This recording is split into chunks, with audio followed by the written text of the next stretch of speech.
personally keep three very specific sets of lists. The first is about my characters. I have a character roster, sometimes it might be called a character Bible or character sheets. And the second list set that I will include has to do specifically with the arena, so the physical space that the story is playing out on.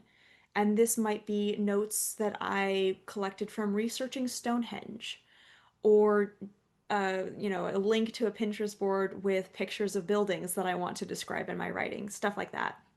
That same list also includes my overarching themes.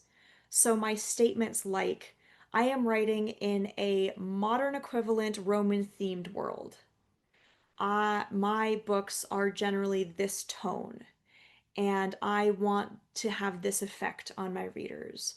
And this emotion is always going to be at the center of my stories, those sorts of things. And then the third set of lists that I will keep for tracking these plots and plot threads and everything is specific to plot points and events. So this is where I would list things like, all right, at the beginning of book one, this is the climax event. Okay, well, that has five different elements that all need to come together for that event to happen. All right, I'm going to list all five of those events, and I'm going to list all of the places where I threaded those through. So this element comes up in chapters 1, 6, 9, and 15. That kind of stuff.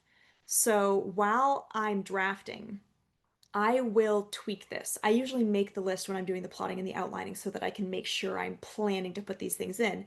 And then when I'm drafting, I will reference those lists now and then to make sure that I'm keeping things cohesive and on theme, and to make sure that I am bringing these things up where and as often as I intended to.